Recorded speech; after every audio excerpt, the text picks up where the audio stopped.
ನಮಸ್ಕಾರ ಸ್ನೇಹಿತರೆ, ಭಾರತ ಮತ್ತು ಇಂಗ್ಲೆಂಡ್ ನಡುವಿನ ಈ ಸೀರೀಸ್ನಲ್ಲಿ ಆಂಡರ್ಸನ್ ತೆಂಡೂಲ್ಕರ್ ಸೀರೀಸ್ನಲ್ಲಿ ಪದೇ ಪದೇ ಚೆಂಡು ಶೇಪ್ ಕಳ್ಕೊಳ್ತಾ ಇದೆ. ಕ್ರಿಕೆಟ್ ಬಾಲ್ ಏನಿದೆ ಅದು ಒಂದು ನಿಗದಿತ ಅವಧಿಗಿಂತ ಮುಂಚೆನೇ ಶೇಪ್ ಕಳ್ಕೊಂಡು ರೌಂಡೇ ಇಲ್ಲ, ಬಾಲಿಂಗ್ ಮಾಡೋಕ್ಕೆ ಆಗ್ತಿಲ್ಲ ಅಂಥೇಳಿ ಫೀಲ್ಡಿಂಗ್ ಟೀಮ್, ಕ್ಯಾಪ್ಟನ್, ಬೌಲರ್ಸ್ ಪದೇ ಪದೇ ಕಂಪ್ಲೇಂಟ್ ಮಾಡಿ ಬಾಲ್ ಚೇಂಜ್ ಮಾಡಿಸ್ಕೊಳ್ತಿದ್ದಾರೆ.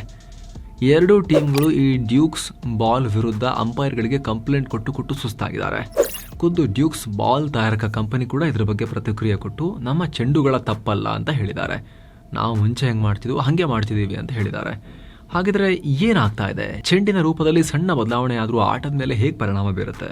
ಈ ಡ್ಯೂಕ್ಸ್ ಬಾಲ್, ಕುಕಬುರಾ ಬಾಲ್ ಹಾಗೆ SG ಬಾಲ್ ಮೂರಕ್ಕೂ ಇರೋ ವ್ಯತ್ಯಾಸ ಏನು? ಎಲ್ಲವನ್ನ ನೋಡ್ತಾ ಹೋಗೋಣ. ಕಡೆ ತನಕ ಮಿಸ್ ಮಾಡಿದೆ ನೋಡಿ ಸ್ನೇಹಿತರೆ. 10 ಓವರ್ಗಳಲ್ಲಿ 2 ಬಾಲ್ ಚೇಂಜ್. ಸ್ನೇಹಿತರೆ, ದಿನವೂ ಹೀಗೆ ಆಗ್ತಾ ಇದೆ ಈ ಸೀರೀಸ್ನಲ್ಲಿ. ಒಂದು ಎಕ್ಸಾಂಪಲ್ಗೆ ಹೇಳಬೇಕು ಅಂದರೆ ಲಾರ್ಡ್ಸ್ ಟೆಸ್ಟ್ನ 2ನೇ ದಿನದ ಆಟದ ವೇಳೆ ಭಾರತ ಫಸ್ಟ್ ಇನ್ನಿಂಗ್ಸ್ನಲ್ಲಿ ಬೌಲಿಂಗ್ ಮಾಡ್ತಿದ್ದಾಗ ಆರಂಭದಲ್ಲೆಲ್ಲ ಸರಿಯಾಗಿ ಆಯಿತು. ವೇಗಿ ಜಸ್ಪ್ರೀತ್ ಬುಮ್ರಾ ತಮ್ಮ ಮೊದಲ 14 ಎಸೆತಗಳಲ್ಲಿ 3 ವಿಕೆಟ್ ಕಿತ್ತರು. ಆದರೆ ಅಷ್ಟರಲ್ಲಿ ಚೆಂಡು ಇದ್ದಕ್ಕಿದ್ದಂತೆ ತನ್ನ ಶೇಪ್ ಕಳ್ಕೊಳ್ಳೋಕೆ ಶುರು ಮಾಡಿತು. ಚೆಂಡಿನ ಹೊರಪದರ ಕಿತ್ಕೊಂಡು ಹೋಗಿ ಚಟ್ಟೆ ಆಗೋಕ್ಕೆ ಶುರು ಆಯಿತು. ಇಡೀ ಬಾಲ್ನ ಆಕಾರವೇ ಚೇಂಜ್ ಆಗಿತ್ತು, ರೌಂಡೇ ಇರಲಿಲ್ಲ. ಹೀಗಾಗಿನೇ ಇಂಗ್ಲೆಂಡ್ನ ಕೆಳ ಕ್ರಮಾಂಕದ ಬ್ಯಾಟರ್ಗಳಿಗೆ ಬುಮ್ರಾ ಬಾಲ್ ಮಾಡಿದ್ರು. 2ನೇ ದಿನದ ಫಸ್ಟ್ ಸೆಷನ್ನಲ್ಲಿ ಯಾವುದೇ ವಿಕೆಟೇ ಬೀಳಲಿಲ್ಲ. ಅಂದರೆ ವಿರೂಪದಿಂದ ಬಾಲ್ ತನ್ನ ಸ್ಥಿರತೆಯನ್ನು ಕಳ್ಕೊಂಡಿತ್ತು. ಸ್ವಿಂಗ್ ಆಗ್ತಿರ್ಲಿಲ್ಲ, ಹೆಲ್ಪೇ ಆಗ್ತಿರ್ಲಿಲ್ಲ. ಬಾಲ್ ಸಾಲಿಡ್ ಆಗಿ ರೌಂಡ್ ಇರೋದು ಮುಖ್ಯ, ಸ್ವಿಂಗನ್ನು ಅಚೀವ್ ಮಾಡಬೇಕು ಅಂತ ಹೇಳಿದ್ರೆ. ಹೀಗಾಗಿ ಟೀಮ್ ಇಂಡಿಯಾ ಬಾಲ್ ಚೇಂಜ್ ಮಾಡಬೇಕು ಅಂತ ಅಂಪೈರ್ಗೆ ರಿಕ್ವೆಸ್ಟ್ ಮಾಡ್ತು.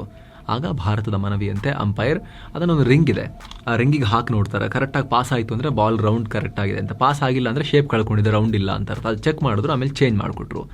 ಅದು ಕೂಡ ಕೇವಲ 10.3 ಓವರ್ ಬಾಲ್ ಮಾಡುವಷ್ಟರಲ್ಲಿ ಮತ್ತೆ ಶೇಪ್ ಕಳ್ಕೊಳ್ಳೋಕೆ ಶುರುವಾಯಿತು. ಜೊತೆಗೆ 1.869 ಡಿಗ್ರಿ ಸ್ವಿಂಗ್ ಆಗೋಕೆ ಶುರು ಮಾಡ್ತು. ಹಾಗೆ ಸ್ವಲ್ಪ ಲೈಟ್ ಆಗಿ ಅಂದರೆ 0.57 ಡಿಗ್ರಿ ಸೀಮ್ ಆಗೋಕ್ಕೂ ಶುರುವಾಯಿತು. ಅಂದರೆ ಬಾಲ್ ಸಾಫ್ಟ್ ಆಗಿದ್ದರಿಂದ ವೇಗಿಗಳು ಎಸೆದ ಬಾಲ್ ಜಾಸ್ತಿ ಬೌನ್ಸೇ ಆಗ್ತಿರಲಿಲ್ಲ. ಹೀಗಾಗಿ ಬೂಮ್ರಾ, ಆಕಾಶ್ದೀಪ್ ಮತ್ತು ಸಿರಾಜ್ ಎಸೆದ ಬಾಲ್ ಅಷ್ಟೊಂದು ಎಫೆಕ್ಟಿವ್ ಆಗ್ತಾ ಇರಲಿಲ್ಲ. ಆದರೆ ಮತ್ತೆ ಹೊಸ ಬಾಲ್ ತಂದಾಗ ಅಗೇನ್ ಸೀಮ್ ಮತ್ತು ಸ್ವಿಂಗ್ನಲ್ಲಿ ಬಹಳ ಚೇಂಜಸ್ ಕಂಡು ಬಂತು. ಹೀಗಾಗಿ ಬಾಲ್ ಶೇಪ್ ಕಳ್ಕೊಳ್ತಿದ್ದ ಹಾಗೆ ಸ್ವಿಂಗ್ ಮತ್ತು ಸೀಮ್ ಆಗೋ ರೀತಿ ಚೇಂಜ್ ಆಗಿರೋದು ಸ್ಪಷ್ಟವಾಗಿ ಕಾಣಿಸ್ತು. ಹೀಗೆ 10 ಓವರ್ಗಳ ನಡುವೆ 2 ಸಲ ಚೆಂಡು ಚೇಂಜ್ ಮಾಡಬೇಕಾಗಿ ಬಂತು.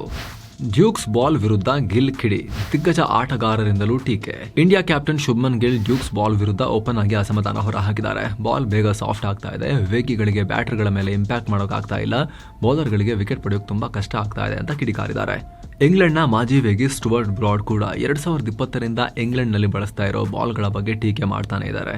ಈಗ ಈ ಥರ ಆಗಿರೋದಕ್ಕೆ ರಿಪ್ಲೇಸ್ಮೆಂಟ್ ಮಾಡೋ ಬಾಲ್ ಆಲ್ರೆಡಿ 18ರಿಂದ 20 ಓವರ್ಸ್ ಯೂಸ್ ಮಾಡಿರೋ ಥರ ಕಾಣುತ್ತೆ ಅಂತ ಹೇಳಿದ್ದಾರೆ. ಅಲ್ಲದೆ ಬಾಲ್ ಬಗ್ಗೆ ಎಷ್ಟೆಲ್ಲ ಚರ್ಚೆ ಆಗೋ ರೀತಿ ಇರಬಾರ್ದು, ಸೈಲೆಂಟಾಗಿ ಅದು ಕೆಲಸ ಮಾಡಬೇಕದು, ಬಾಲ್ ಇಂಪಾರ್ಟೆಂಟ್ ಆಗಬಾರ್ದು ಮ್ಯಾಚ್ನಲ್ಲಿ. ಡ್ಯೂಕ್ಸ್ ಬಾಲ್ಗಳಲ್ಲಿ ತುಂಬ ವರ್ಷಗಳಿಂದ ರೀತಿ ಪ್ರಾಬ್ಲಮ್ ಆಗ್ತಾನೆ ಇದೆ. ಸಾಮಾನ್ಯವಾಗಿ ಒಂದು ಬಾಲ್ 80 ಓವರ್ ಆದರೂ ಕೂಡ ಚೆನ್ನಾಗಿ ಆಡಬೇಕು, ಆದರೆ ಇಲ್ಲಿ 10 ಓವರ್ಗೆ ಬಾಲ್ ಚೇಂಜ್ ಮಾಡಬೇಕಾಗಿ ಬರ್ತಾ ಇದೆ. ಹೀಗಾಗಿ ನಾವು ಇದ್ರ ಬಗ್ಗೆ ಸೀರಿಯಸ್ ಆಗಿ ತಗೊಳ್ಳೇಬೇಕಾಗಿದೆ ಅಂತ ಹೇಳಿದ್ದಾರೆ. ಇನ್ನು ಇಂಗ್ಲೆಂಡ್ನ ಮಾಜಿ ಕ್ಯಾಪ್ಟನ್ ನಾಸಿರ್ ಹುಸೇನ್ ಕೂಡ ಡ್ಯೂಕ್ಸ್ ಬಾಲ್ ಅನ್ನೋದು ಸೀರಿಯಸ್ ಇಶ್ಯೂ, ಕಳೆದ ಹಲವು ವರ್ಷಗಳಲ್ಲಿ ಹೀಗಾಗಿರೋದನ್ನು ನೋಡಿದ್ದೀವಿ ಅಂತ ಹೇಳಿದ್ದಾರೆ. ಅನಿಲ್ ಕುಂಬ್ಳೆ ಅವರು ಕೂಡ ಡ್ಯೂಕ್ಸ್ ಚೆಂಡಿನ ಕ್ವಾಲಿಟಿ ಇನ್ನಷ್ಟು ಚೆನ್ನಾಗಿ ಇಂಪ್ರೂವ್ ಮಾಡಬೇಕು ಅಂತ ಹೇಳಿದ್ದಾರೆ. ನಮ್ಮದೇನೂ ತಪ್ಪಿಲ್ಲ, ಪಿಚ್ ಮೇಲೆ ಡ್ಯೂಕ್ಸ್ ದೂಷಣೆ.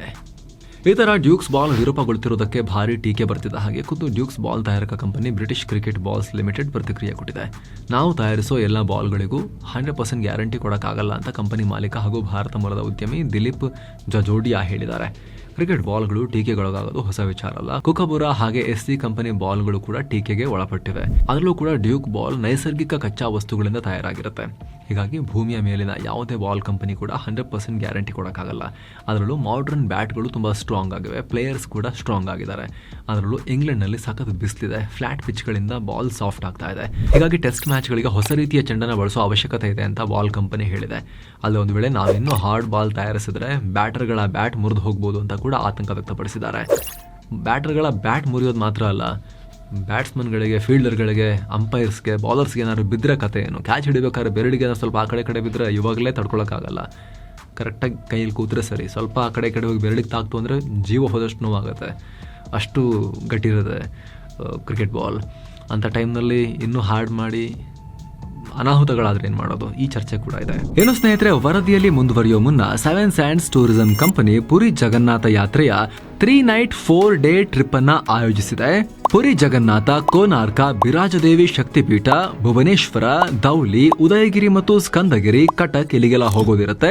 ಆಫರ್ ಪ್ರೈಸ್ ಕೇವಲ 29,700 ರೂಪಾಯಿ ಮಾತ್ರ.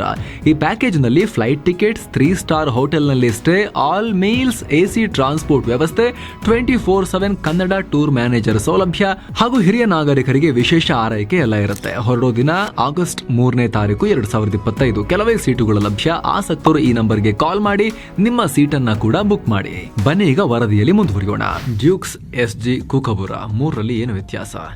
ಕ್ರಿಕೆಟ್ನಲ್ಲಿ SG ಬಾಲ್, ಕುಕಬುರಾ ಹಾಗೂ ಡ್ಯೂಕ್ಸ್ ಈ 3 ಕಂಪನಿಗಳ ಬಾಲ್ಗಳನ್ನು ಮುಖ್ಯವಾಗಿ ಬಳಸಲಾಗುತ್ತೆ. SG ಬಾಲನ್ನು ಭಾರತದಲ್ಲಿ ತಯಾರಿಸಲಾಗುತ್ತೆ. ನಾವು ಜಾಸ್ತಿ ಅದೇ ಬಾಲನ್ನು ಯೂಸ್ ಮಾಡೋದು. UPಯ ಮೀರತ್ನಲ್ಲಿ ಸ್ಯಾನ್ಸ್ ಪೆರಿಲ್ಸ್ ಗ್ರೀನ್ಲ್ಯಾಂಡ್ಸ್ ಅನ್ನೋ ಕಂಪನಿ 1950ರಿಂದಲೂ ಈ ಬಾಲ್ಗಳನ್ನು ತಯಾರಿಸ್ತಾ ಬಂದಿದೆ. ಸಾಮಾನ್ಯವಾಗಿ ಭಾರತದಲ್ಲಿ ನಡೆಯುವ ಪಂದ್ಯಗಳಲ್ಲಿ ಈ ಬಾಲನ್ನೇ ಬಳಸಲಾಗುತ್ತೆ. ಇನ್ನು ಆಸ್ಟ್ರೇಲಿಯಾ ಮೂಲದ ಕುಕಬುರಾ ಸ್ಪೋರ್ಟ್ಸ್ ಕಂಪನಿ ಕುಕಬುರಾ ಹೆಸರಿನ ಬಾಲ್ಸ್ ತಯಾರಿಸುತ್ತೆ. ಅಲ್ಲಿನ ಸಾಂಪ್ರದಾಯಿಕ ಪಕ್ಷಿ ಕುಕಬುರಾಗೆ ಗೌರವ ಸಲ್ಲಿಸುವ ನಿಟ್ಟಿನಲ್ಲಿ ಆ ಬಾಲ್ಗೆ ಆ ಹೆಸರಿಡಲಾಗಿದೆ. Australia, New Zealand, South Africa, Pak, Sri Lanka ಹಾಗೂ ಜಿಂಬಾಬ್ವೆಗಳಲ್ಲಿ ನಡೆಯುವ ಮ್ಯಾಚ್ಗಳಲ್ಲಿ ಈ ಬಾಲ್ಸನ್ನು ಯೂಸ್ ಮಾಡಲಾಗುತ್ತೆ. ಇನ್ನು ಕೊನೆಯದಾಗಿ ಡ್ಯೂಕ್ಸ್ ಬಾಲನ್ನು British cricket balls limited company 1970ರಲ್ಲಿ ಇಂಗ್ಲೆಂಡ್ನಲ್ಲಿ ತಯಾರಿಸೋಕೆ ಶುರು ಮಾಡಿತು. 1987ರಲ್ಲಿ ಈ ಕಂಪನಿಯನ್ನು ಭಾರತ ಮೂಲದ ಉದ್ಯಮಿ ದಿಲೀಪ್ ಜಜೋಡಿಯಾ ಖರೀದಿ ಮಾಡಿದ್ರು. ಆಗಲೇ ಇದು ಪಾಪ್ಯುಲರ್ ಕೂಡ ಆಯಿತು. ಇಂಗ್ಲೆಂಡ್, ವೆಸ್ಟ್ ಇಂಡೀಸ್ ಹಾಗೂ ಐರ್ಲೆಂಡ್ಗಳಲ್ಲಿ ನಡೆಯುವ ಪಂದ್ಯಗಳಲ್ಲಿ ಈ ಬಾಲ್ಸನ್ನು ಯೂಸ್ ಮಾಡಲಾಗುತ್ತೆ. SG, ಕುಕಬುರಾ ಹಾಗೂ ಈ ಡ್ಯೂಕ್ಸ್ ಈ 3 ಬಾಲ್ಗಳು ನೋಡೋಕೆ ಒಂದೇ ರೀತಿ ಕಂಡರೂ ಕೂಡ ಚೇಂಜಸ್ ಇದೆ ಒಳಗೊಳಗೆ. ಡ್ಯೂಕ್ಸ್ ಮತ್ತು SG ಬಾಲ್ಗಳನ್ನು ಕೈಯಿಂದ ಸ್ಟಿಚಿಂಗ್ ಮಾಡಲಾಗಿರುತ್ತೆ. ಇದರಿಂದ ಬಾಲ್ ಮೇಲೆ ದೀರ್ಘಕಾಲ ದಾರ ಉಳಿಯುತ್ತೆ. ಆದರೆ ಕುಕಬುರಾ ಬಾಲನ್ನು ಮಷೀನ್ ಮೂಲಕ ಸ್ಟಿಚ್ ಮಾಡಲಾಗಿರುತ್ತೆ. ಆದರೆ ಬಾಲ್ ಒಳಗಿನ 2 ಲೈನನ್ನು ಕೈಯಿಂದ ಸ್ಟಿಚಿಂಗ್ ಮಾಡಿರ್ತಾರೆ. ಹೊರಗಿನ 2 ಸಾಲುಗಳು ಮಾತ್ರ ಮಷೀನ್ ಸ್ಟಿಚಿಂಗ್ ಆಗಿರುತ್ತೆ. ಸೀಮ್ ವಿಚಾರಕ್ಕೆ ಬಂದರೆ ಡ್ಯೂಕ್ಸ್ ಬಾಲ್ಗಳು ದೀರ್ಘಕಾಲ ಬಾಳಿಕೆ ಬರ್ಬೋದು. ಆದರೆ SG ಬಾಲ್ಗಳಲ್ಲಿ ಸ್ವಲ್ಪ ದಪ್ಪ ಇರುತ್ತೆ, ಬೇಗ ಗ್ರಿಪ್ ಚೆನ್ನಾಗಿ ಸಿಗುತ್ತೆ. ಅಥವಾ ಕುಕಬುರಾ ಬಾಲ್ನ ಸೀಮ್ ಫ್ಲಾಟ್ ಹಾಗೂ ಕಡಿಮೆ ಕಾಲ ಬಾಳಿಕೆ ಬರುತ್ತೆ. ಸೊ ಎಲ್ಲ ಗುಣಲಕ್ಷಣ ನೋಡಿದ್ಮೇಲೆ ನಿಮಗೆ ಏನನ್ಸುತ್ತೆ ಈಗ ಅಂತ ಹೇಳಿದ್ರೆ ಸ್ನೇಹಿತರೆ, ಸೀಮರ್ ಹಾಗೂ ಸ್ವಿಂಗ್ 2 ರೀತಿ ಬಾಲಿಂಗ್ಗೆ ಡ್ಯೂಕ್ಸ್ ಬಾಲ್ ಹೆಲ್ಪ್ ಮಾಡುತ್ತೆ. SG ಬಾಲ್ ಸ್ಪಿನ್ನರ್ ಹಾಗೂ ಸೀಮರ್ಗಳಿಗೆ ಮಾತ್ರ ನೆರವಾಗುತ್ತೆ. ಆದರೆ ಕುಕಬುರಾ ಚೆಂಡು 20 ಓವರ್ ಬಳಸಿದ ನಂತರ ಬ್ಯಾಟರ್ಗಳಿಗೆ ಆಡೋಕೆ ಸರಿಯಾಗಿ ಹೆಲ್ಪ್ ಮಾಡುತ್ತೆ. ಸೊ ಆಯಾ ರಾಷ್ಟ್ರಗಳು ಅವರವರ ರಾಷ್ಟ್ರದ ಪಿಚ್ ಕಂಡೀಷನ್ಗಳಿಗೆ ತಕ್ಕಂತೆ ಅವರ ರಾಷ್ಟ್ರದ ಕ್ರಿಕೆಟಿಂಗ್ ಕಲ್ಚರ್, ಅಲ್ಲಿ ಆ ರಾಷ್ಟ್ರದಲ್ಲಿ ಸ್ಪಿನ್ ಚೆನ್ನಾಗಾಗತ್ತಾ, ಬೌನ್ಸಿ ಇದ್ರೆ ಚೆನ್ನಾಗಿ ಅನುಕೂಲನ ಅಲ್ಲಿನ ಪ್ಲೇಯರ್ಸ್ಗೆ, ಸೀಮ್ ಇದ್ರೆ ಅನುಕೂಲನ, ಇದೆಲ್ಲ ನೋಡಿಕೊಂಡು ಪ್ಲಾನ್ ಮಾಡ್ತಾರೆ. ನಮ್ಮಲ್ಲಿ ಸೀಮ್ ಮತ್ತು ಸ್ಪಿನ್ನಿಗೆ ಅನುಕೂಲ ಆಗೋ ರೀತಿನೇ ಎಲ್ಲ ವ್ಯವಸ್ಥೆ ಮಾಡಿಕೊಟ್ಟಿರ್ತಾರೆ. ಆ ಕಡೆ ಇಂಗ್ಲೆಂಡಿಗೆ ಹೋದರೆ ಸ್ವಿಂಗಿಗೆ ಜಾಸ್ತಿ ಮಹತ್ವ, ಆಮೇಲೆ ಈ ಕಡೆ ಆಸ್ಟ್ರೇಲಿಯಾ ಕಡೆ ಹೋದರೆ ಬೌನ್ಸ್ಗೆ ಜಾಸ್ತಿ ಮಹತ್ವ ಇರುತ್ತೆ. ಸೊ ಅದಕ್ಕೆ ತಕ್ಕಂತೆ ಅವ್ರ ವ್ಯವಸ್ಥೆಯನ್ನು ಮಾಡ್ಕೊಂಡಿರ್ತಾರೆ. ಅದೇ ರೀತಿ ಬಾಲ್ಸ್ನ ಕೂಡ ಯೂಸ್ ಮಾಡ್ತಾರೆ. ಯಾವ ಬಾಲ್ಸ್ನಾದರೂ ಅವರು ಯೂಸ್ ಮಾಡಲಿ, ಆದರೆ ಕ್ವಾಲಿಟಿ ಇರಬೇಕಲ್ಲ. 10-20 ಓವರ್ಗೆ ಚೇಂಜ್ ಮಾಡಬೇಕಾಗಿರೋ ಪರಿಸ್ಥಿತಿ ಬಂದರೆ ರಿಂಗಲ್ಲಿ ಹಾಕಿ ನೋಡಿದಾಗ ಶೇಪ್ ಔಟ್ ಆಗಿದೆ ಬಾಲ್ದು ಅಂತ ಹೇಳಿದ್ರೆ ಇದು ಪ್ರಾಬ್ಲಮ್. ಅದು ಬರೀ ಬಾಲ್ ಬಗ್ಗೆ ಚರ್ಚೆ ಮಾಡ್ತಾ ಟೈಮ್ ವೇಸ್ಟ್ ಮಾಡಬೇಕಾಗುತ್ತೆ ಟೆಸ್ಟ್ ಮ್ಯಾಚ್ಗಳಲ್ಲಿ. ಇದಕ್ಕೆ ಸಂಬಂಧಪಟ್ಟಂತೆ ನಿಮಗೇನು ಅನಿಸುತ್ತೆ ಕಾಮೆಂಟ್ ಮಾಡಿ ತಿಳಿಸಿ. ಮತ್ತೆ ಭೇಟಿ ಆಗ್ತಿರೋಣ. ನಮಸ್ತೆ.